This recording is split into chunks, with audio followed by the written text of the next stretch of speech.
Countdown for blast off.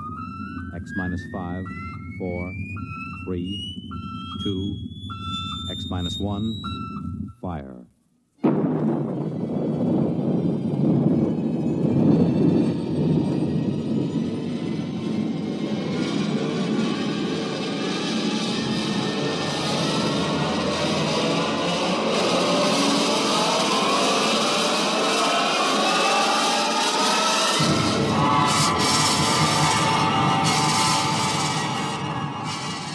From the far horizons of the unknown come transcribed tales of new dimensions in time and space. These are stories of the future, adventures in which you'll live in a million, could be years, on 1,000 maybe worlds. The National Broadcasting Company, in cooperation with Galaxy Science Fiction Magazine, presents X minus 1.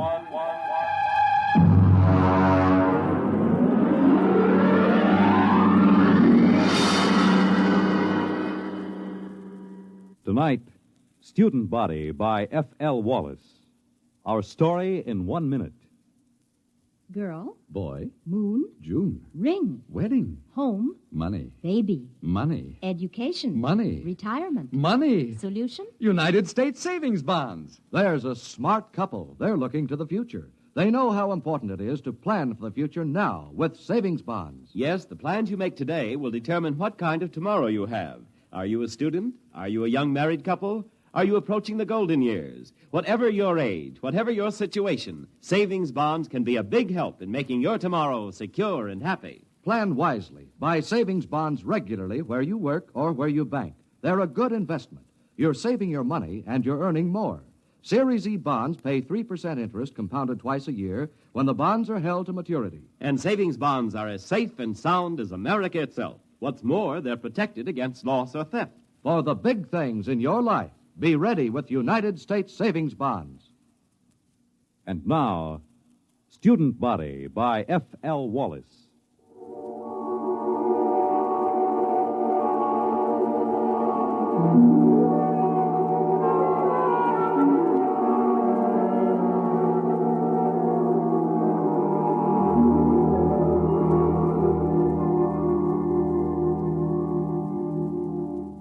Emergency report to Central Colonial Service. Subject Planet 7G63, Glade. Reporting Dano Marin. Special assignment from Biological Control.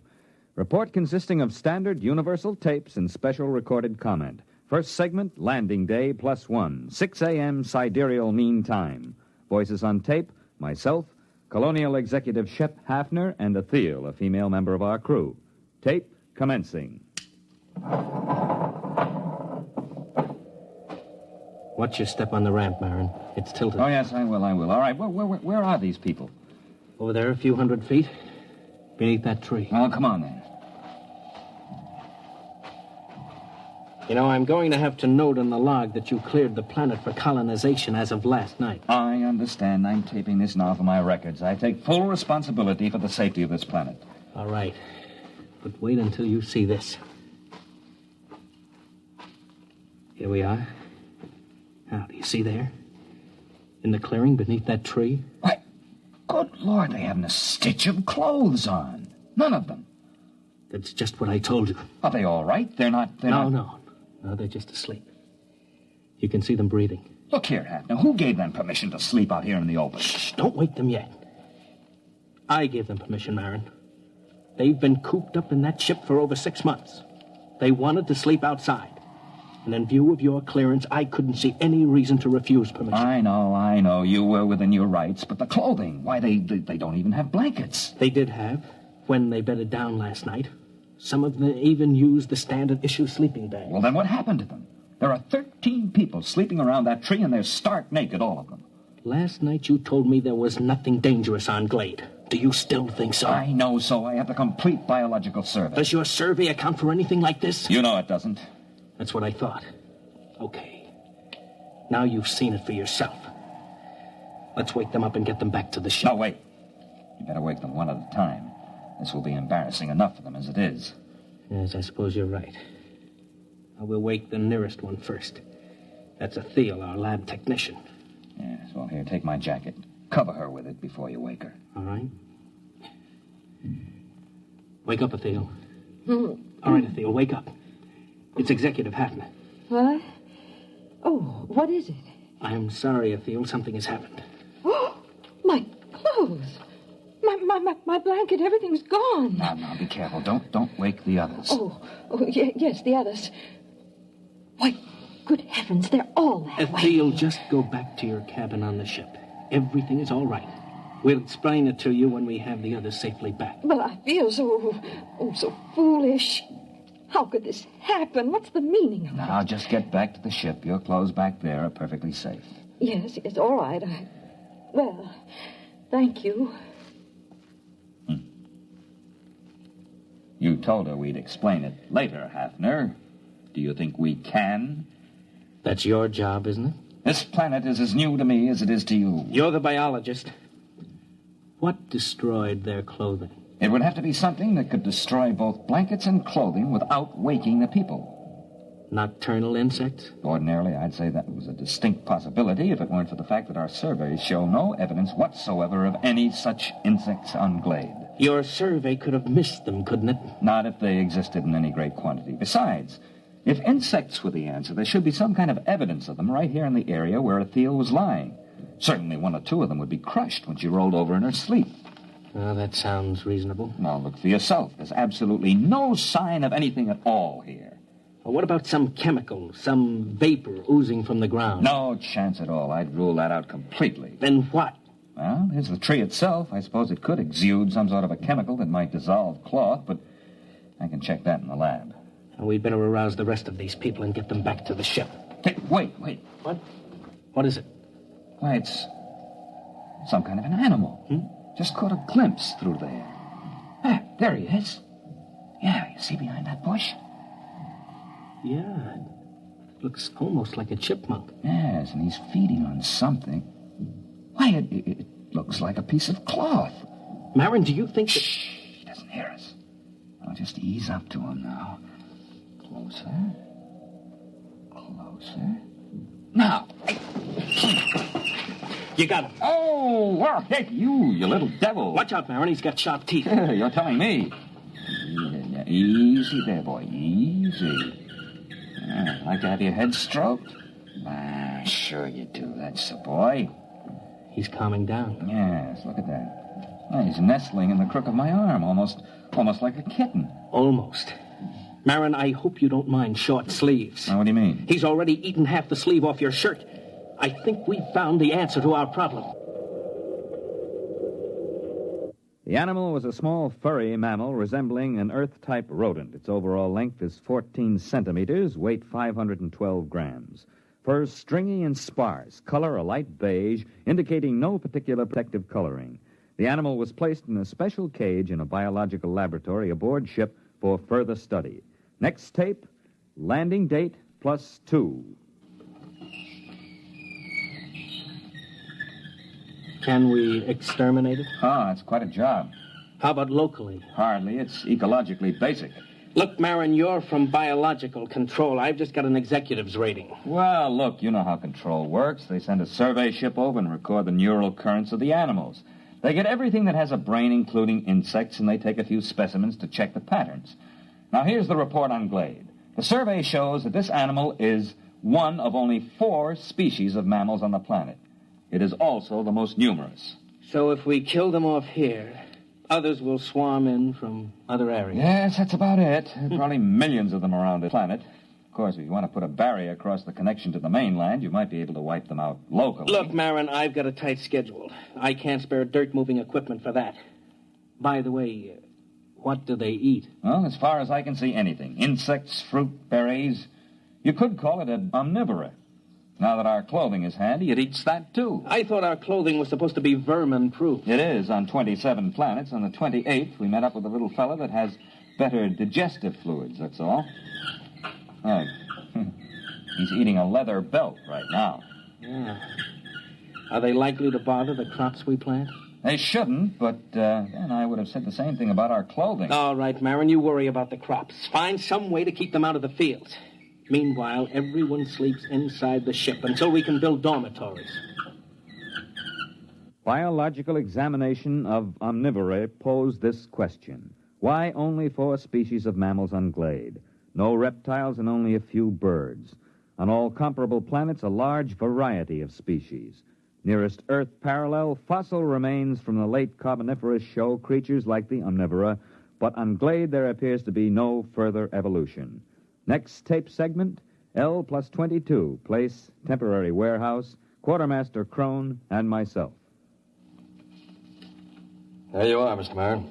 They got in every seed, sack, and barrel in this part of the warehouse. Well, what makes you think it's mice? Look, I've worked in grain elevators for 30 years in Kansas. Look at the way that sack is gnawed. And look over there. Droppings. Well, it's not exactly... I know. So they're mice-like. I want to know how to get rid of them. Have you tried poison? You tell me what poison to use, and I'll use it. They got into a 100-pound sack of arsenic and went through it like it was whipped cream. Well, how did they get in? It's a fused dirt floor, isn't it? It should be pest-tight. But see, there are cracks along here. They must have burrowed through. They were loose in here, and we don't have time to build another warehouse. They've got to be controlled here. Well, catch me a few of them alive, and I'll see what I can do. Next morning, a dozen live specimens of mice-like mammals were delivered to the lab. No 2 of them were affected by the same poison, and the poison developed to control the omnivora was completely ineffective. Alternate discussed with Executive Hafner and Machinist Tully of Computer Engineering. Next tape, L plus 24. Hafner, Tully, and myself. I tried it out yesterday, Mr. Hafner. I think I've got all the bugs licked now. Tully, I don't want any more metal used than is necessary. This isn't standard authorized equipment. You're not dealing with a standard authorized problem. Are you ready to activate the device? Sure thing. Here, help me get it down from this assembly bench down on the floor. All right. There you go, Kitty. Now, what do you think of her? A robot cat. Well, I still think we need at least 3 of them. Mr. Marin, inventory on colonial expeditions is always short. 1 will have to do. All right, Tully. Show us how this mechanical mouse catcher operates. You better get out of the way, Mr. Marin. If you've touched any of the mice in the lab, she'll go for you. She reacts to smell as well as sight and sound. All right, Tully, start it up.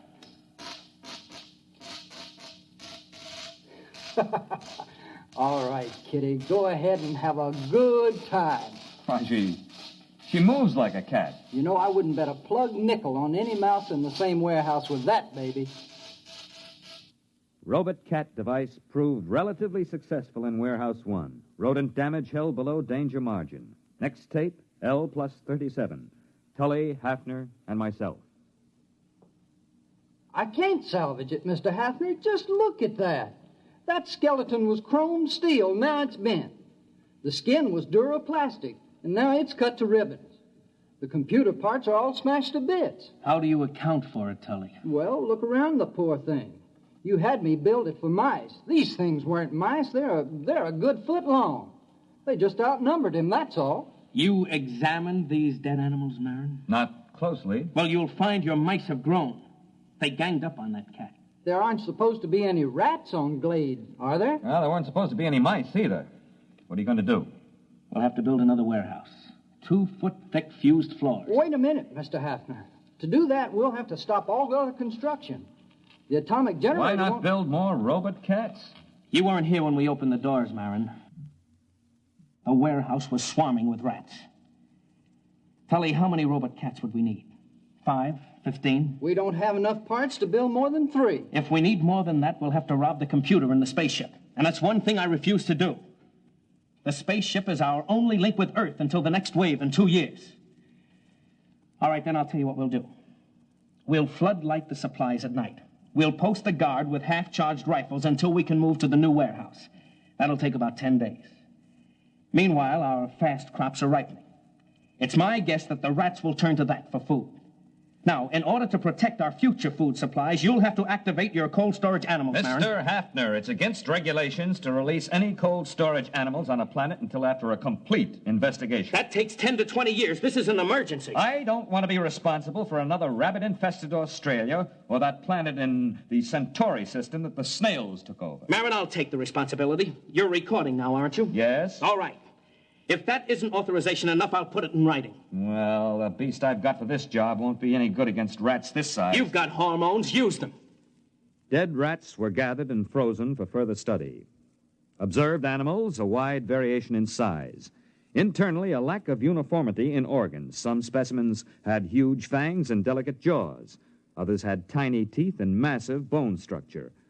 Obviously, the most scrambled species ever encountered by a biologist. Reproductive cells were especially baffling. Proceeding with hormone treatment on cold storage Earth animals. Next tape, L plus 39. Lab technician, Athel, and myself.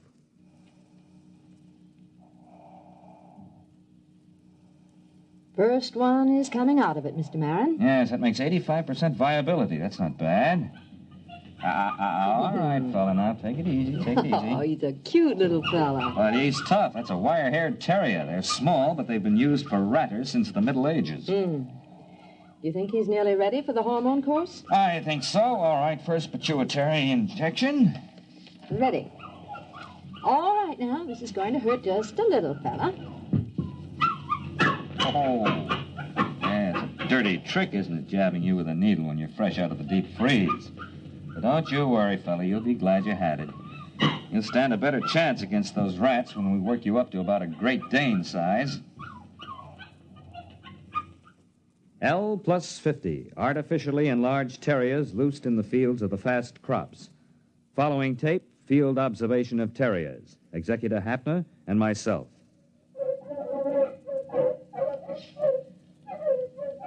How long have they been at it, Marin? Since daybreak. I have to bring the dogs in at night and shoot them full of antibiotics.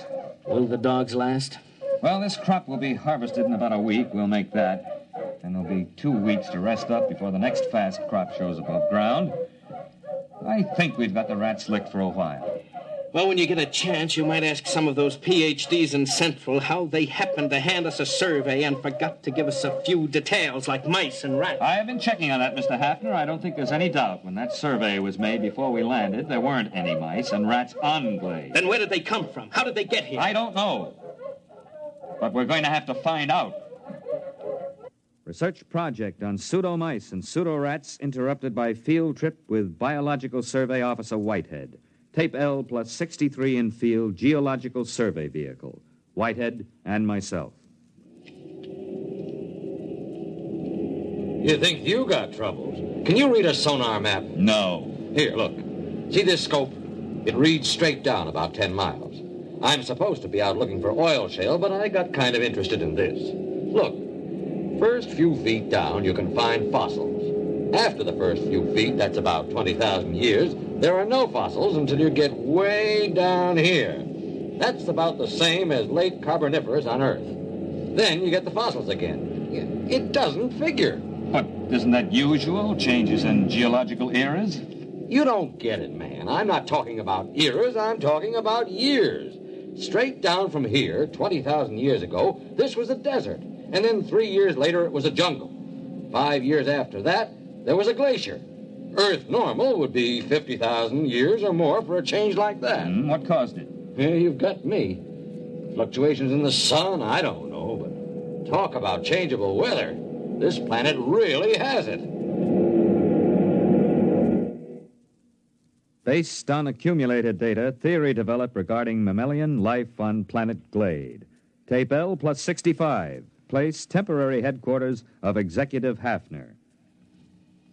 Marin, I've got a lot of work to clear up this morning. I thought you might like to know where the mice came from. They don't bother us anymore. I've also determined the origin of the rats. They're under control. I wonder if they are, Mr. Hafner. What do you mean? Mr. Hafner, I've checked this with Whitehead. Between 100 million years and 20,000 years ago, this planet was changing violently and quickly. The first change wiped out the dinosaur just the way it did on Earth. But it kept on changing. Desert, glacier, jungle, and all this within the lifespan of a single animal. For 1 million years, this was the norm of existence on Glade. I've checked Geological Survey. The planet is stable now. Well, that's not what I'm getting at. The point is, survival was difficult. Only one species of mammals managed to come through. Now, wait a minute, Marin. There are 4 species, ranging in size from a squirrel to a water buffalo. One species. They're the same. If the food supply for the largest animal increases, some of the smaller so-called species just grow up. Conversely, if the food becomes scarce in any category, the next generation, which apparently can be produced almost instantly, switches to a form which does have an adequate food supply. The mice? The mice weren't here when we got here. They were born of the squirrel-sized omnivora. And the rats? Born of the next larger size. After all, we are environment, too, and they adapt to environment. Let me get this straight. The mutations... On Earth, it would be mutation. Here, it's merely normal evolution. These animals have no genes or chromosomes. I don't know how they pass down heredity, but they react to external conditions far faster than anything we've ever encountered. Then we'll never be free from pests unless, of course, we rid the planet of all animal life. Yeah, you mean with radioactive dust? That won't work. They've survived worse. Oh, maybe we could leave the planet. Leave it to the animals. I could exercise authority under Clause 364. It's too late for that. What do you mean? We sent back the specimen ship. The animals are on Earth, too. But those specimens were in cages. Yes, but the next generation would be small enough to get out through the bars. They'll be running free in the cargoes of the spaceships. They'll land on Earth, and the first thing you know, a new mutation of rats will appear. They won't have any reason to connect it with the specimens from Glade. They won't be able to vermin-proof every building on Earth. No, we've got to stay here. We've got to study the animals here and find out how to beat them. If we can. Next tape, L plus 83. Place, Field Outpost. Quartermaster Crone, Hafner, and myself. I saw it, Mr. Hafner. I saw it. Are you sure? There. Do you see that tree? No, the big one. The white flowers? That's the one. I saw it behind there. Can you describe it? Well, I didn't get a good... That's it. That's what I heard. It sounds like a tiger. I've heard them like that in India. You watch. Right by that tree. Hey, look out. It's heading this way. Give me that rifle. Hurry up. Shoot! Try again! I got it. Come on, let's take a look. Now look out. It might be still alive. No, I hit it square with that second charge. What in the devil is it? It's a good 8 feet long. What do you make of it, Marin? Well, except for the lack of markings, it closely resembles a tiger. Look at those claws. We chase the rats out of the warehouse, they go to the fields. We hunt them down in the fields with dogs, and they breed tigers. Well, that's easier than rats. We can shoot tigers. Wait a minute. We've been here less than 3 months, Marin. The dogs have been in the fields only 2. And that tiger's mature. How do you account for that? I'm not sure, Mr. Hafner, but I imagine if the survival factor is high, the young don't ever have to be young. What? They can be born as fully functioning adults.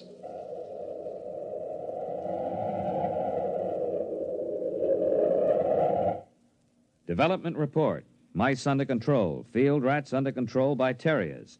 Tiger-like animals under control with searchlight and rifle.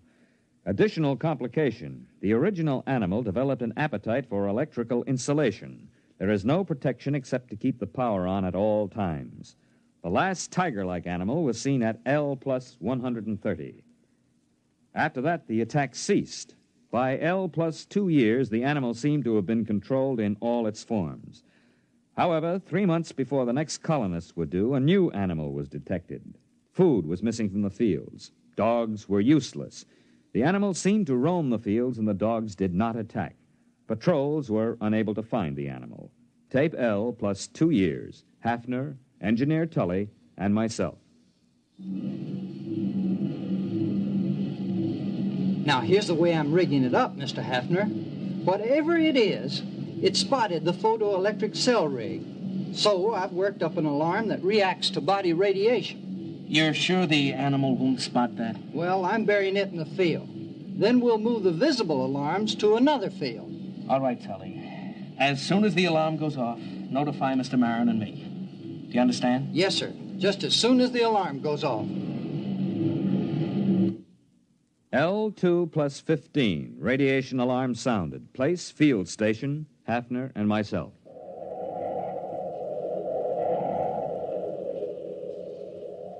Look out where you're walking, Marin. We don't want to scare it away. Well, there are dogs in that field, aren't there? Well, there were supposed to be, but they didn't bark. Quiet. Hey, there it is. See? Huh? It's in between the rows. Look out.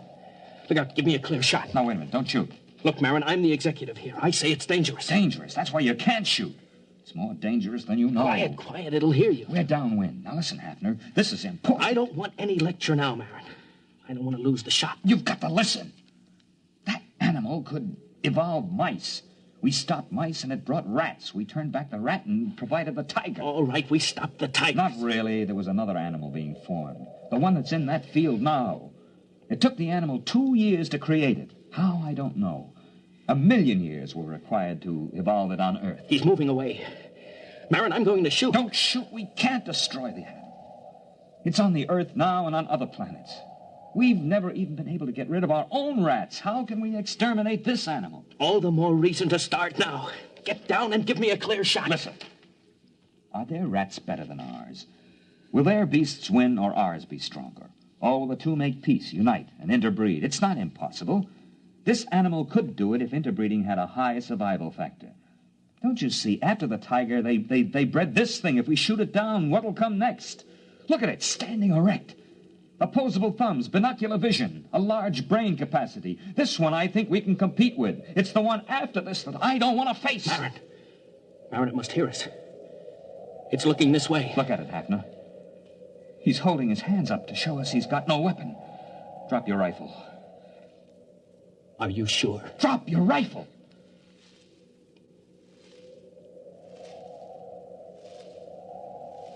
He's coming this way. He's got one of those white blossoms in his hand. Yes. Must be a sign of peace. What? It looks almost like a man. I wonder what's inside that body. I wonder what's inside that head.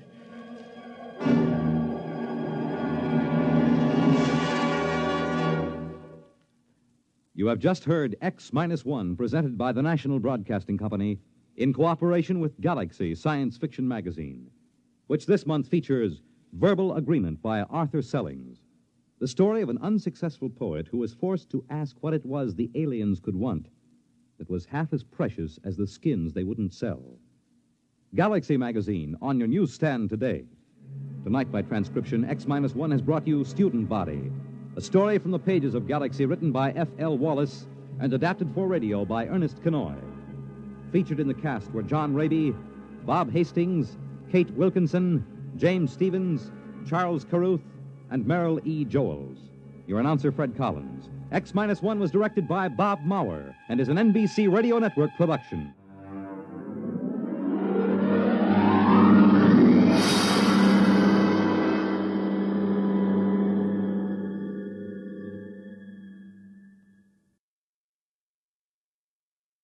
Suppose you met a man in a tavern and he told you quite seriously that he wasn't a man at all, that he was the last Martian left alive. Well, that's what happens to a newspaper reporter next week when he is sent out on what appears to be a routine crank story. What happens next, though, is very far from routine, as the interview leads to a whole succession of astonishing events. The story is The Last Martian by Frederick Brown, next week on X-1. The Fisher Body Awards to Teenagers will be made tonight on the NBC Radio Network.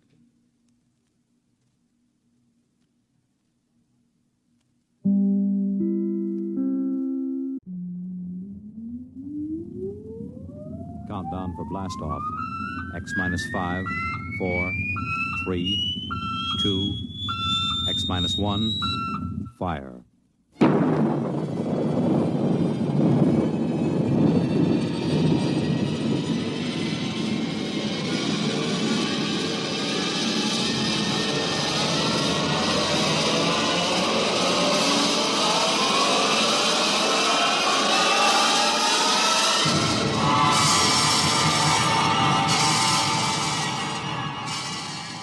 From the far horizons of the unknown come transcribed tales of new dimensions in time and space.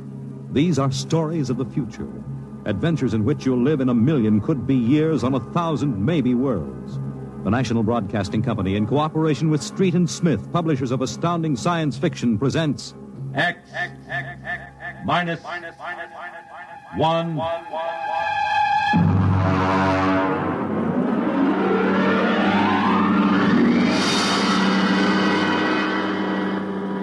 Tonight's story, Cold equations. There is no margin of safety along the rim of a frontier. There can't be any until the way is made for those who come later. Until then, the penalty for mistakes is a grim one. The laws of physical nature operate with irrevocable certainty, with no room for mercy, kindness, or sentimentality. In space, life becomes a cold equation, and the equal sign is often followed by death. I know. I'm the pilot of an EDS.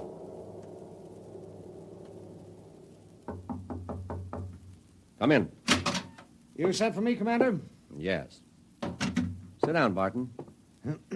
We just got an ED from the Territorial Space Station on Woden. Woden. That's in the Crab Nebula, isn't it? That's right.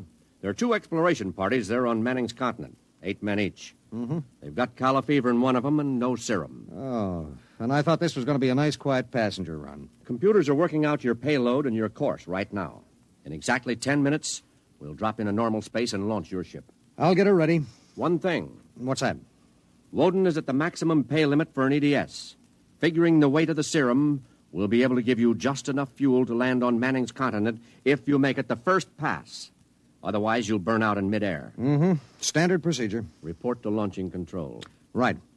Good luck, Barton. Thanks. Oh, by the way. Yes? When can I expect to be picked up? We'll make a stop on the run back to Earth sometime next year. You'll be notified by radio. Okay. Sorry, we can't make it sooner. That's what happens when you sign on for EDS work. I'll see you next year, Commander.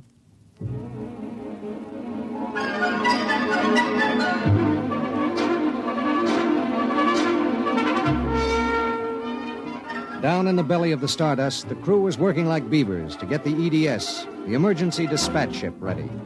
Mechanics and technicians were swarming all over the place. Girls in inspectors' uniforms were checking the gauges in the supply cabinet. 9 minutes later, the exact course was in the computer. The serum was stowed in my supply cabinet closet, and little EDS 4G3 was ready to be born into space. Barton? Yes, sir. 30 seconds to blast off. All set? All set. I'm turning you over to traffic. Ready. Traffic control. Come in, EDS 4G3. Ready. 20 seconds. Lock open. 15 seconds. Space drive on. Space drive on. 10 seconds. Gravity neutralizer on. Neutralizer on. 5 seconds. 4, 3, 2, 1. Blast off.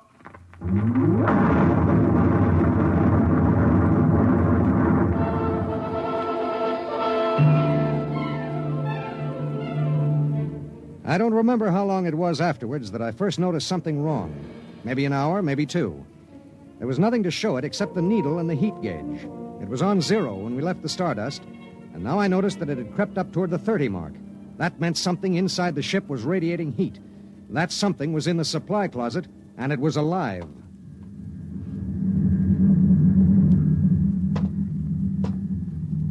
All right, come out.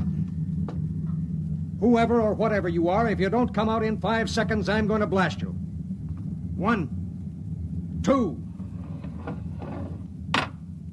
Well, I'll be... Hello. I'm Marilyn Lee Cross. What are you doing in there? I'm a stowaway. Oh, my... What's the matter?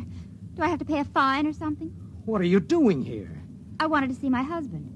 Who's your husband? He's with the government survey crew on Woden. I haven't seen him since he left Earth 4 years ago. Okay. But what made you hide in my EDS? I have a job waiting for me on Mimir, but I heard you were going to Woden and there was plenty of room, so I hid. Oh, I knew I'd be breaking some kind of rule, but what's one little rule?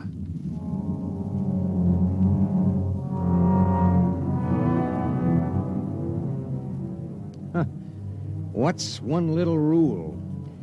H amount of fuel will power an EDS with a mass of M safely to its destination. H amount of fuel will not power an EDS with a mass of M plus X safely to its destination. Well, how could she be expected to know?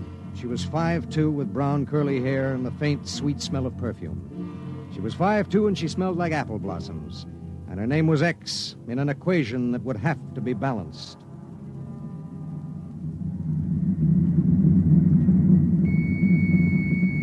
Stardust. Come in, EDS.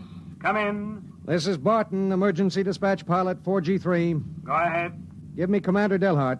What's the message, EDS? I have to consult Commander Delhart. The commander is busy. Listen, you squirt. Give me Commander Delhart. One moment, 4G3. Commander Delhart, emergency message from EGS 4G3. This is Delhart. What is it? At 0800 hours, I discovered a stowaway aboard my ship. Stowaway? Yes, sir. Well, have you notified ship's records? Not yet, sir. You know the regulations as well as I do. Of course I know the regulations. That's why I'm calling. Barton, what's going on? Sir, this is a girl. A young woman.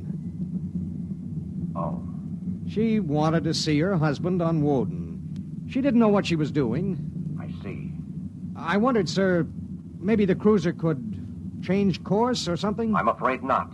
We're hundreds of light years apart now. We have a limited fuel supply ourselves, with 900 passengers. Is there any chance? No. Okay, Skipper. Better get the information to ship's records. Okay. Barton. Skipper? I'm sorry. Yeah, sure.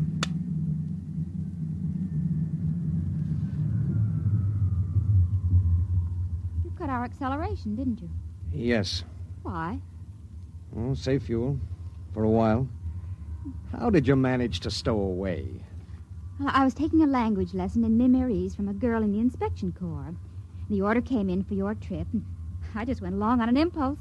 Oh, it was easy. I'll be a model prisoner, I promise. Oh, if you were only a thief or a spy, it would make it easier. Make what easier? Forget it.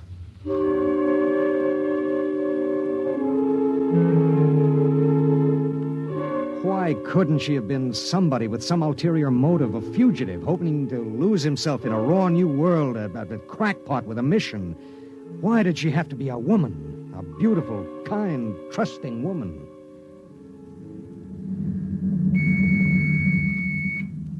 Stardust. Barton, EDS 4G3. Go ahead, 4G3. Identify a stowaway. Give me your identification disc, Miss Cross. Here. Why? Well, it's for ship's records. Identification number T8374. One moment. This is for the gray card, of course. Yes. I'll need the time of... I'll tell you later. That's highly irregular. Then we'll do it in a highly irregular manner. The subject is a young woman. She's listening to everything that's said. Are you capable of understanding that? Oh. Go ahead, 4G3. Number T8374-Y54. Name, Marilyn Lee Cross. Female, married. Born July 7th, 2160. Good Lord, you're only a child. Height, 5 feet 2 inches. Weight, 110. Hair, brown. Eyes, blue. Complexion, light. Blood type, O. Original destination, Port City, Mimir. Listen, I'll call you back later. Look, miss. Marilyn. Look, Marilyn. I guess you don't know what you got yourself into here. Well, it's like this. This ship is carrying Calla fever serum to the survey group on Woden. Yes. Their supply was wrecked in a tornado. The fever is always fatal unless the serum is given in the first 48 hours. Now, these little ships have exactly enough fuel to reach their destination. If you stay aboard her, your added weight will cause it to use up all its fuel before it can land. What happens then? We crash. You die, I die, and 6 fever victims on Woden die. Well, can't they send out another ship to meet us? There are no ships to send. Well, Oh, no. Oh, no, you couldn't do that. That's how it has to be. But that's crazy. I haven't done anything. I haven't hurt anybody. I'm sorry. I should have told you before, but I wanted to make sure there was no other way. You mean it? You're going to make me leave this ship? That's how it is. But I'll die. I'll explode. I'll be like those horrible pictures of... Try to understand. I do understand. You're going to kill me, and I didn't do anything. I know you didn't. That has nothing to do with it. It has everything to do with it. Nobody just dies like that for no reason. Oh, listen. Maybe there are other cruisers. Cruisers you don't know about. Maybe the radio. Maybe it... Now, listen to me. It's different here. Different from anything you've ever known. On Woden, there are 16 men. 16 men on an entire world. They're fighting. Fighting an alien environment. The environment fights back. You can only make a mistake once. And I made a mistake. Yes. There's no hope. Absolutely none. You'll have to be put out of the ship.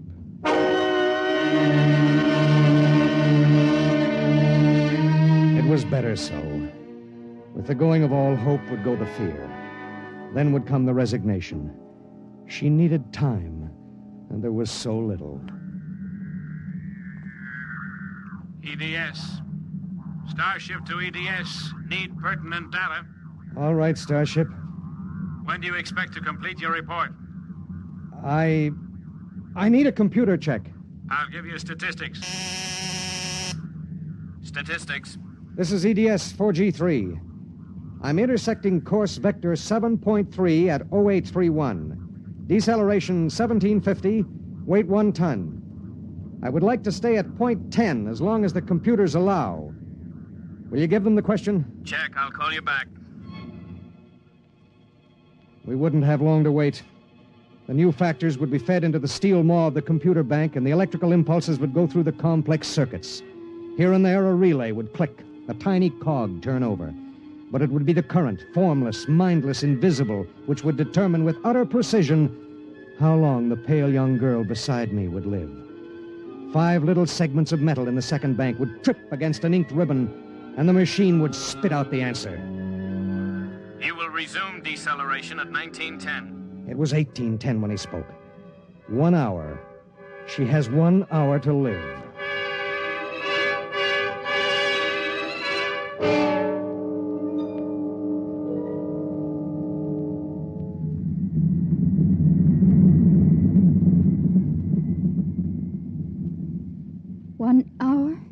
That's it. All I did was hide in a closet. And now you tell me I have to die. I don't believe it. You might as well get used to it. If this happened back on Earth, 1,000 ships would fill the sky. The whole world would know about it. They'd do everything to save me. This isn't Earth. It was such a big dream. Jerry and I separated almost 5 years ago. We were too young. And I was going to see him to try to make everything all right again. Are you married? I was. Oh? She ran off with some guy in the weather service. Do you still think about it? I don't let myself. Where is she? Back on Earth. Look, if you don't mind, I'd just as soon talk about something else. Okay. What do you do when you've got an hour to live? What do you talk about? What's Jerry like? Jerry? Oh, he's a funny guy. When he found out, I mean about the other fella, he didn't get mad. He cried. That was all he felt, sadness. So you walked all over him. Well, I thought I wanted him to get mad at me, to be jealous. And now? I've been thinking about him for 5 years. So when I heard the ship was bound for Woden and I knew Jerry was there, I stowed away. I didn't know about the fuel. I didn't know this would happen to me. She had violated a man-made law that said keep out. The penalty was not of man's making or desire. It was not a penalty men could revoke. H amount of fuel will power an EDS with a mass of M safely to its destination. The time was 1830. 40 minutes. It was beginning to get me. A space frontier is a rough place, and I'd seen 100 men die since I left Earth. But this was different. I watched her as she wrote a message to her folks. I watched her as she fought her way through the black horror of fear toward the calm gray of acceptance. And then there it was on the view screen. The planet Woden. A red ball enshrouded in the blue haze of its atmosphere, swimming in space against the background of star-sprinkled blackness. The chronometer on the instrument panel said 1845.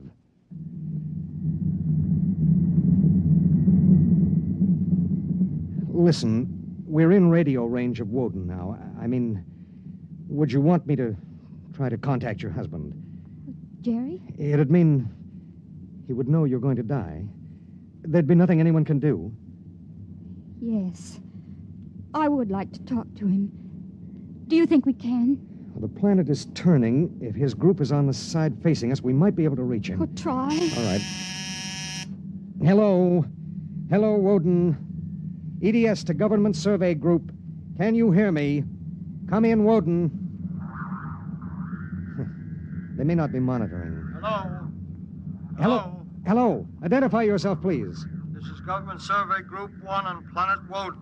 This is John Barton, EDS pilot. Do you have the serum? Yes. How bad is it? 1 man died last night. 6 have the fever. How long will it take to... I start deceleration at 1910 hours.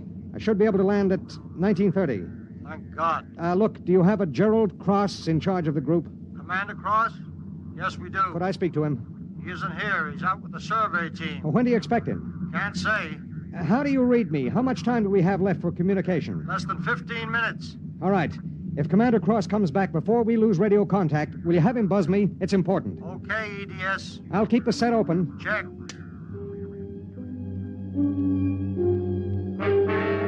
The minutes passed like small bits of eternity. On the view screen, I could see Manning's continent sprawled like a gigantic hourglass in the eastern sea. There was a thin line of shadow where it was beginning to disappear as the planet turned on its axis. I looked at the pale woman next to me, and I thought of another woman long ago who'd sat next to me and cried because I wouldn't try to understand. What had she written in those letters back home? What would they think of the faceless, unknown pilot who'd sent her to her death? What would I think of myself alone nights, reliving this voyage?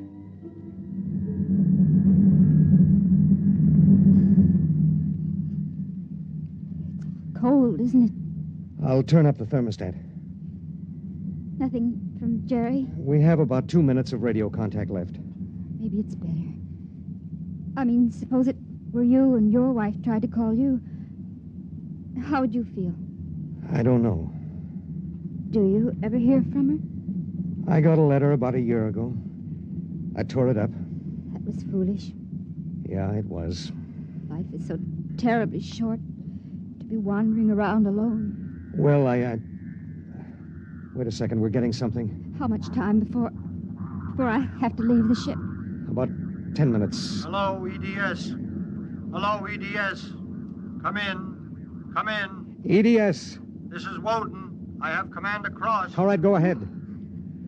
Hello, this is Commander Cross. Jerry Cross? Yes. I have someone for you. Go ahead. Hello. Jerry? Hello? Jerry? Who is it? It's me, Marilyn. Marilyn. I wanted to see you again. I stowed away on the EDS. You what? But Marilyn... It doesn't matter, Jerry. All that matters is that I can tell you all the things I've kept inside for so long. Jerry, I want you to know I've never forgotten. Oh, it's been so many years.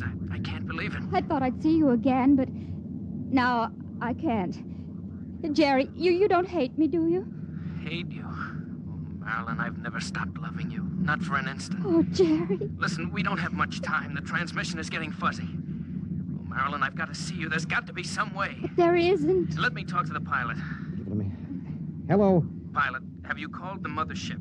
Did you have them checked with the computers? I've done everything. You've been on the frontier long enough to know the setup in an EDS. Oh, dear God, there must be something, some way. Do you think I'd let this happen if I wasn't sure? He tried to help me, Jerry. He tried. And it really doesn't matter. I'm not frightened anymore. Not now. But how did you get here? I don't understand. Well, I was going to Mimir to take a job, I thought. And now I realize I was just going because I'd be closer to where you were. Oh, Jerry, all this time... Don't. Let me tell you something.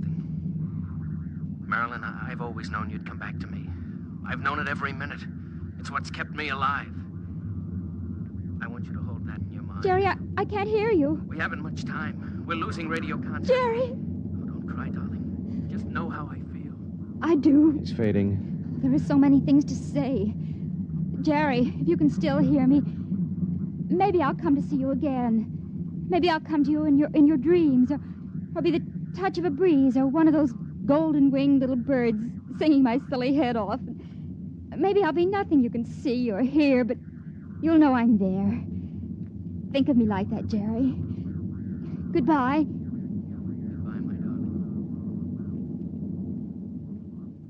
She sat motionless in the hush that followed. And then she looked at me. Now? Now. I pulled down the black lever, and the inner door of the lock slid open. She walked with her head up and the brown curls brushing her shoulders. I let her do it alone. She stepped into the lock and turned to face me, and I could see the pulse in her throat. I'm ready. I pulled the red lever, and there was a slight waver as the air gushed out.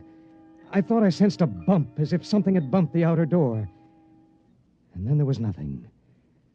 The white hand of the closet temperature control was back at 0. A cold equation had been balanced, and I was alone in the ship.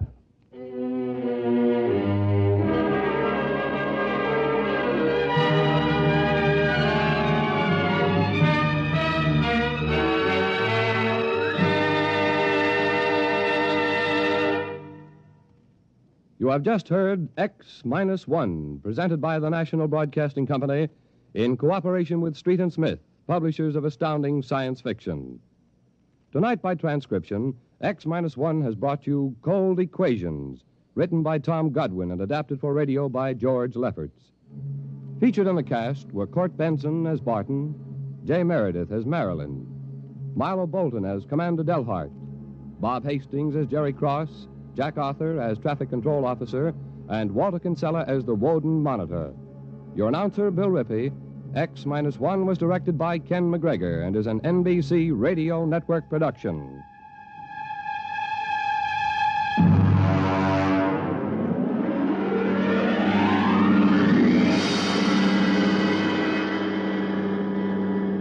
And now, next week.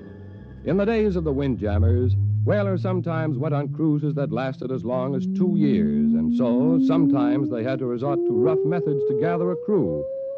But what of the future when a cruise to a distant star may last for 15 years or more? We hear of such a voyage next week on X-1. Now stay tuned for X-1 on NBC. Countdown for blastoff. X-5, 4, 3, 2, X-1, fire.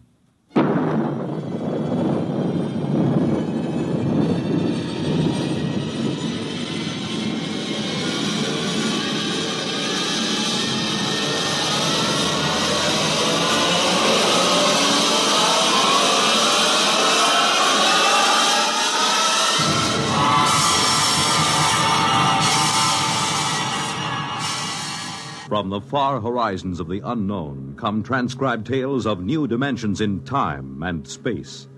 These are stories of the future, adventures in which you'll live in 1,000,000, could be years, on 1,000 maybe worlds. The National Broadcasting Company, in cooperation with Galaxy Science Fiction Magazine, presents X-1.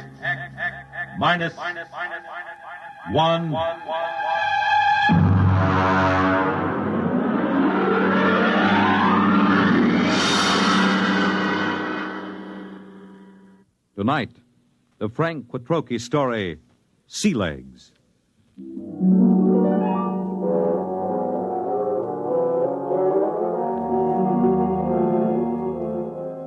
I stood in line at the Grav 1 desk with the old notch service record and tapes in my hand and waited for the board processing clerk to speak.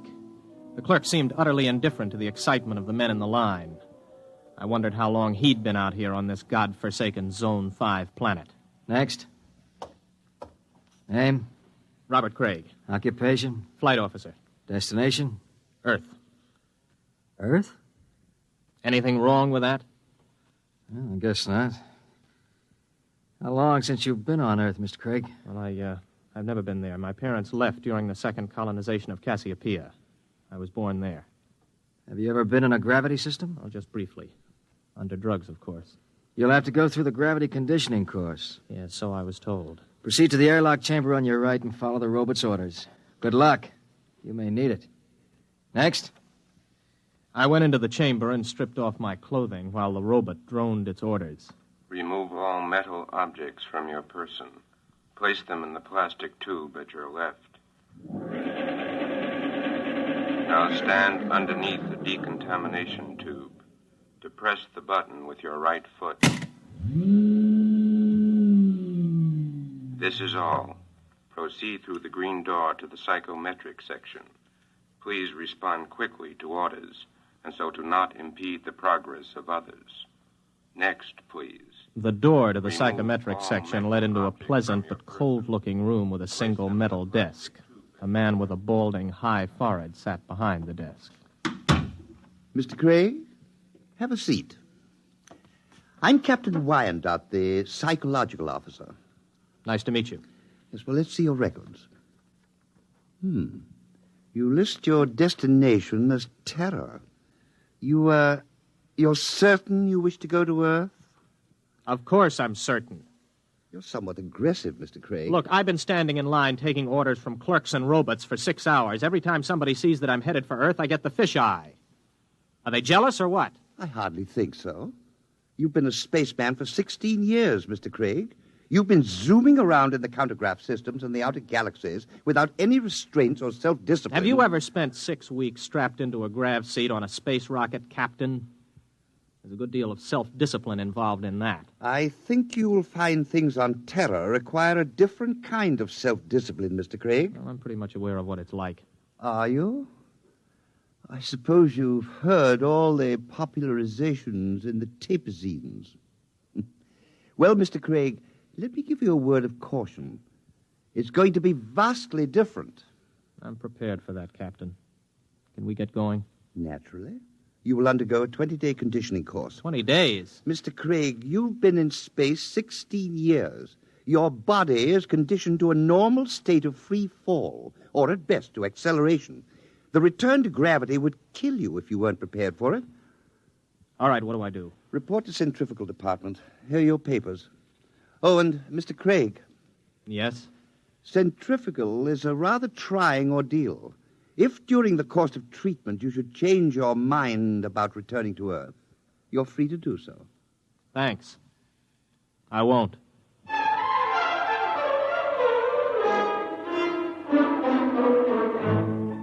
I'd heard about centrifugal, but you can never really know about these things until you experience them. 4 times a day we were whirled around until it seemed as if our insides were too big for our bodies. On the 12th day, it got to be too much for me.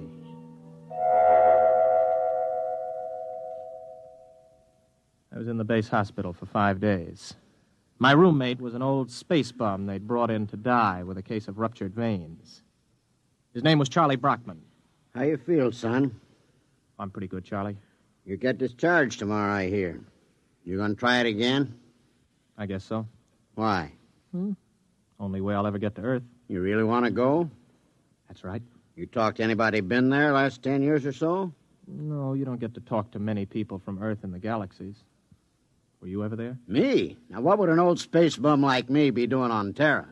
Well, I just thought maybe... I done most of my time in Zone 5. Out there, you get to thinking anybody who stays less than 80 light years from Earth is a landlubber. Yeah, I used to think the same. Then I took the exam for a job back on Earth, and I passed it. I used to think I'd like to go back. But space was exciting, you know. New and raw. It tugged at your guts, and it sent the blood rushing through your veins. But it was free. No bureaucrat ever lasted 6 months in Grav 5. I had enough hitting atmospheres all over the universe, old man. Maybe you're right. Lean over here, will you? Sure. Unbutton my pajama top, will you? Okay. There's a chain around my neck. Got a little message capsule on it. Oh, yeah, I got it. Do me a favor, huh? Take it with you when you go back to Terra. Don't open it till you're on the ship. Okay, Charlie. And, son. Yes? I lied to you. I have been back to Terra. I faked some papers and made a landing there 6 months ago. What are you doing back here? I had to leave in a hurry. Why? You'll find out, son. Good luck.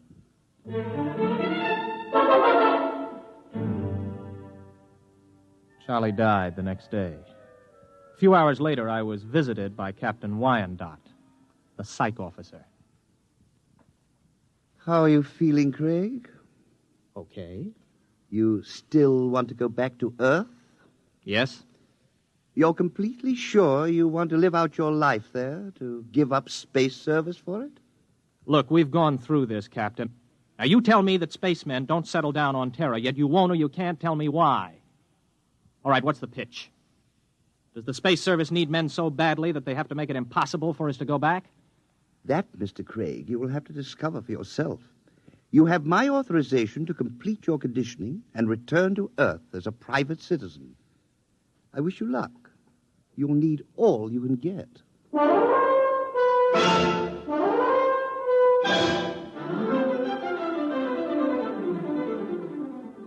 Somehow I managed to survive the torments for 18 days. I was ready to return to Earth. A month later, I descended from a huge intergalactic jet at Los Angeles Spaceport. I was dead tired from the trip. I checked in at the nearest inexpensive hotel. Oh, this is your room, sir. Just put the bags down, will you? I'll unpack myself. Yes, sir. Just back from outer space, sir? Yeah, that's right. How could you tell? Sea legs. Sea legs? Well, the way you walk. You can tell when somebody's been in the low-grav systems. Oh, well, here. Oh, thanks, Mr. Craig. For another 5 units, I'll tell you where it is. Well, what is? You know, the mic. Mike? Okay, make it 3 units. I won't hold you up. You mean a microphone? Yeah, that's right. They wanted to put screens in, but the boss convinced them there ain't any Freedomites ever stay here. Freedomites? Not so loud. You want to get controlled? No. Here's the money. Where is it? It's in the bed illuminator. You can short it with a razor blade. Thanks. You, want any sensation tapes? What are they? You know, mental image tapes. Oh, boy, you've been away from Terra a long time. Wait a minute, before you go, son. Yeah? Where's the minerals building? I have to report there for a job interview. Oh, it's in the government cluster. 5th level at X and 2nd. Thanks. I'll want breakfast about 8 o'clock. Well, I'll need your ISS units. My what? Your ration units. I don't have any ration units. You have your ident card? Look, I just got here an hour ago. Oh. Well, you better go see the Civil Control Board tomorrow. If you want to eat, that is. All right, where do I find the control board? Government cluster. But don't worry. If you don't find them, they'll find you.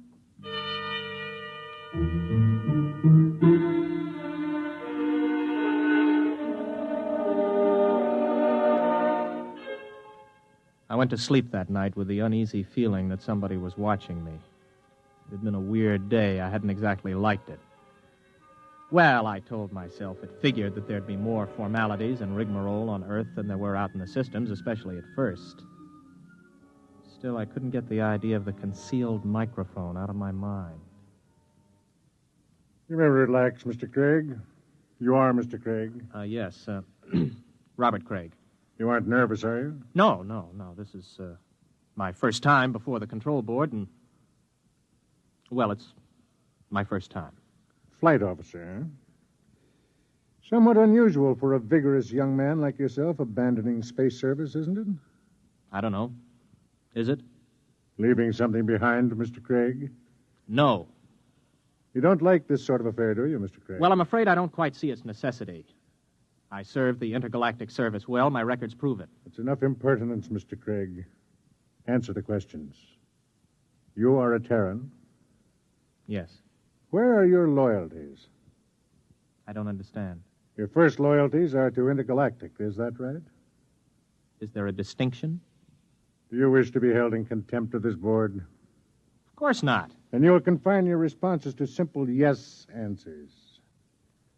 Now, Mr. Craig, we shall begin again. Please try to show restraint of emotion. You are here to petition for an identity card of provisional code 2 type.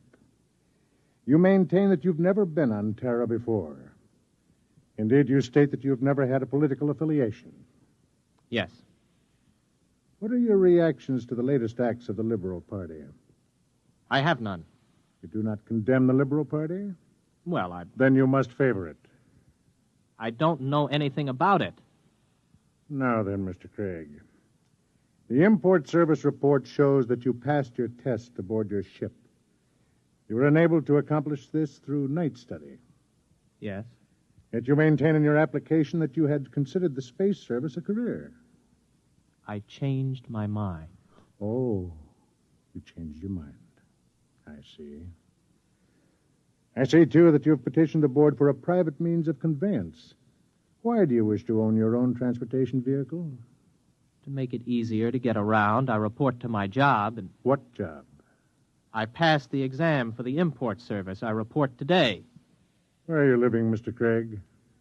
At the Star Hotel. Very well. You'll wait outside in the waiting room until you're called again. I waited about 2 hours in the porcelainized waiting room of the Civil Control Board. Then I was called over to the clerk's desk at a small window. He stamped some cards for me. Craig. Here. Here's your stuff. Class 1 provisional ident card. Sign it and fingerprint it. Don't lose it. If you do, you'll be picked up by the control agents. I petitioned for a Class 2 card. You'll get a Class 1. This entitles you to maintain an apartment in the lower level of the Beverly Project.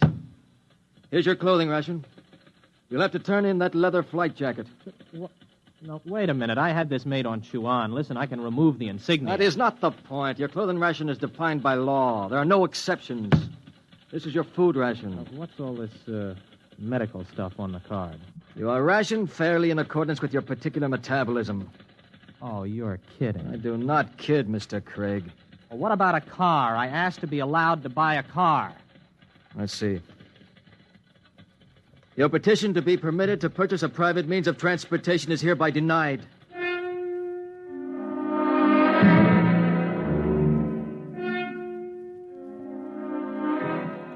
I walked out of the control board feeling like a man who has just come out of free fall into a hypergravity system. Instead of reporting to the import service for my initial job interview, I walked around the city. I don't know how long I walked, maybe an hour, maybe 2. After a while, I came to the outskirts of old Los Angeles. There was a big fence around it and the usual signs. Radioactivity. Beware. With just a pile of rubble and twisted girders. I looked at it for a while and then turned around and headed for the intergalactic freight office. So you figure you made a mistake? Yeah, that's right. You don't hear much about Terra out there. And you want me to sign you back into intergalactic? Yes. You got any character references? No, not here on Earth, but I can post a good-sized bond if they'll release my ISS units. What's your rating? I can handle anything, up to 15 G's acceleration on my old license. You got a Tehran contract with import service, you said? I haven't started work yet. Look, kid. Mr. Craig, is it? How long you been on Earth? 2 days. So you're a spaceman. Flight officer, ex-flight officer.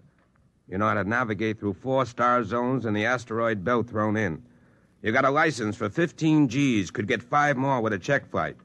You got enough brains to pass the import senior router's exam. But you ain't got enough sense to come in out of the rain. We get guys like you every day.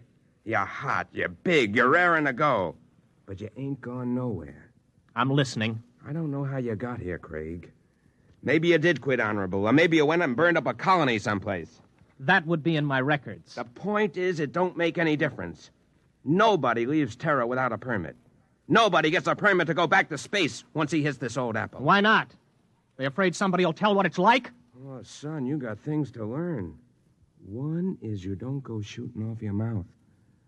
Another is Terra's changed a lot since the radioactive wars. We're going places, doing things. Big places, big things. You've got to fit into that, kid. Move with it. Stick around.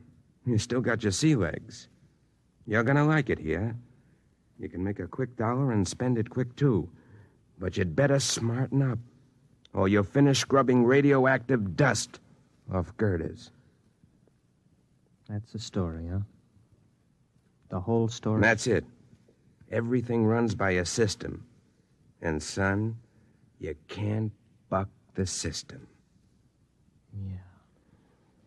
I don't suppose there's any place around here a guy could get a quick drink. Oh, yeah, out at the end of Y Street, they got a little place you can buy in Acadian tars. Pluto's, they call it. Thanks. Yeah, get it out of your system and then settle down. That's my advice. Thanks. So long. Get me the control agent. He just left here. He's on his way to the Pluto Cafe.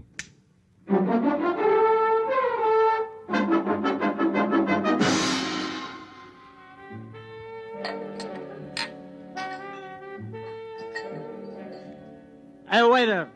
Waiter, bring me another drink for the young lady. Now then. Where were we? Well, I don't know. In fact, I still don't know why you're buying me free drinks. I told you I want somebody to talk to. You a purist? Or maybe you don't like the brand of sensation tapes they're peddling these days. You know, you don't have a bad face, really, underneath the makeup. I mean, it's a little crooked, but it ain't bad, really. Thanks. Does me pretty good. Well, what's your name? Gloria? Oh, sure. Sure, I remember. Gloria! Maybe you had enough to drink. No, not yet. You know, I look around, I see all these people with their faces all froze up like plastic. And I feel like I got to know somebody, or I go out of my mind. So what happens? Everybody is afraid. I mean, what happened? Whatever happened to freedom? What's the matter? Did I say something? What's everybody so quiet about all of a sudden? Okay. Come with me. Hey, well, who are you? Control board agent. Hey, I wasn't with him. Honest, he just picked me up and bought me a drink and started shooting off his mouth. I wasn't with him. Let's go, Mac. Wait a minute, what for? You'll find that out. Come on. On your feet. Okay, fine. Keep your hands off. I'll go with you. Everybody else, just mind your own business. You, girlie. Yeah? Let's see your ident card. Here. You live at this address? Yeah? Alone? With my sister. Maybe some nights you could go to a movie or something. We could spend some time getting acquainted. Yeah. Yeah, sometime. Good, I'll call you. Hey, I need my ident card back. I can't get rations without it. I'll keep it. Bring it back myself. Why don't you give the girl her card? No! Or maybe you mind your own business. Let's go. You walk just a little in front of me.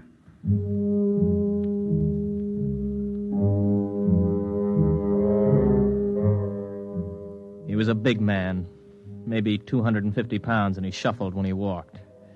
He'd hit me right across the right shoulder with a sort of rubber truncheon. Now it began to ache. We're walking along a sort of back street. Everywhere in the universe there were such streets. Streets where you could find freedom in anonymity, a compromise between lawlessness and law. They are permitted by the authorities because it is necessary to have a place for those who are not permitted elsewhere. Okay, step into the doorway. Hurry up, you fool. We're being followed. Well, we're followed by whom? Don't ask questions. Who's you told? Don't I have any rights? You got the right to get hit over the head unless you do what you're told. Now, quick. Hey, come in. In here. Hurry. Hey, who are they shooting at, you or me? Both of us. Down these steps. Stop! Stop or we'll fire! Through this door. Now, duck behind that pillar. Don't make a sound. You see them? Not a trace! Come on, they probably slipped out. Walk through the tunnel behind you. One false move and you're finished. Go on.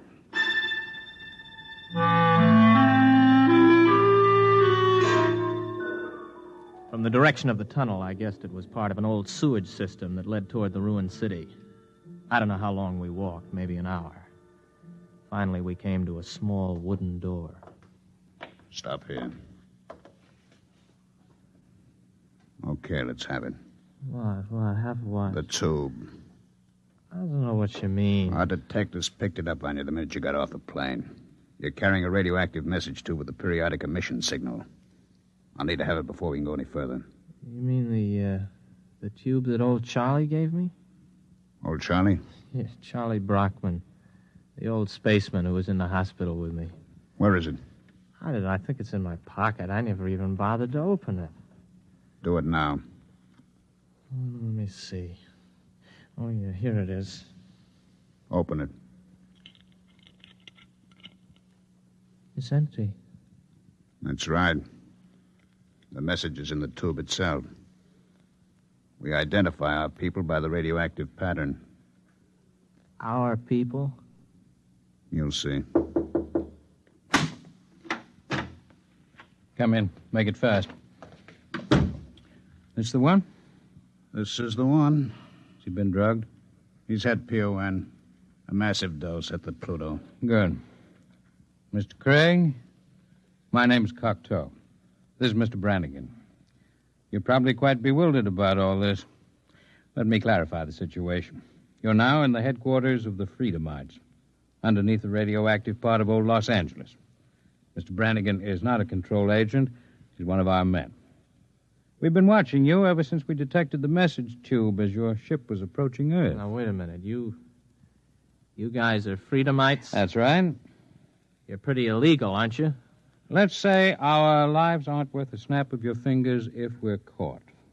All right, who are you? Where are you from? Most of us are from the same place you're from, outer space. Many of us had the same history you have. We shipped into Earth and became disillusioned and went to the intergalactic freight office to apply for a job. The man at the office, the man who made the speech about coming in out of the rain, is one of our agents. Aren't you taking a chance telling me all this? Not at all. At the Pluto, you were given a massive dose of PON. You won't remember anything that happened to you after the drug hits you in an hour or so. It works like a shock. Everything will be repressed into the unconscious. Oh, I see. Very neat. It will exist in your unconscious, however. Somewhere, because you're the kind of man you are, because living in space has taught you the blessing of feeling free, you'll be able to draw upon your unconscious knowledge when you need to. And when will that be, Mr. Cocteau? That depends on whether you decide to join us or not. Join you in what? I haven't the faintest idea of what you're trying to do. For all I know, you're a bunch of traitors. You know, I've heard this comes the revolution stuff before. My friend, you're woefully ignorant of our aims, as is to be expected. We anticipate no revolution. We print no leaflets, publish no newspaper, and we have no world plan for conquest. The kind of totalitarian mind which subscribes to tight economic systems like the ancient Marxism of the communists is abhorrent to us. We're interested in only one thing, the preservation of the idea of freedom. Our fear is that men will forget what it's like to feel free. Well, how do you expect to accomplish this? Our concepts are being kept alive in only one place in the universe today. Outer space? Exactly. On the frontiers of the universe, where freedom is a condition of life and growth. Suppose I join you. How can I help? You're an experienced pilot. We have enough connections to do some plastic surgery on your face and get you a position piloting a spaceship again. You'll remember nothing of your mission. But you will remember that you have been back to Earth, what it was like. You'll be able, carefully, of course, to tell people, to help keep the idea of freedom alive. Think it over carefully. You have 20 minutes before the drug takes effect. I don't need 20 minutes. I'll do it. Good. In exactly 48 hours, you'll wake up in your hotel bed with a new face, the identity card of a man named Harold Janus. You'll not remember how you got them or why, but you'll know what to do with his identity. He is, or was, master navigator on the Earth-Mars run. Good luck, Mr. Craig.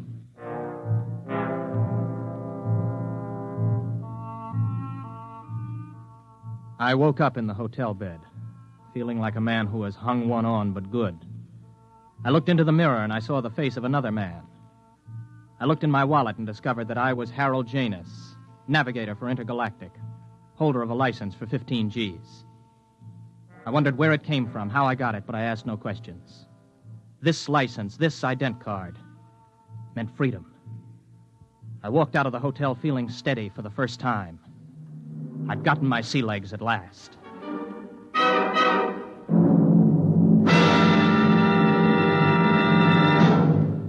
You have just heard X-1, presented by the National Broadcasting Company in cooperation with Galaxy Science Fiction Magazine, which this month features The Venus Trap by Evelyn E. Smith. One thing man never planned to take along into space with him was the eternal triangle, especially a true blue triangle like this one. Galaxy Magazine, on your newsstand today. Tonight, by transcription, X-1 has brought you Sea Legs, a story from the pages of Galaxy, written by Frank Petrocchi and adapted for radio by George Lefferts. Featured in the cast were William Redfield, James Stevens, Stan Early, Charles Penman, James Dukas, Richard Hamilton, Jack Orison, Jack Grimes, Craig McDonald, Ralph Bell, Kermit Murdoch, and Frederica Chandler. Your announcer, Fred Collins. X-1 was directed by Daniel Sutter and is an NBC Radio Network production.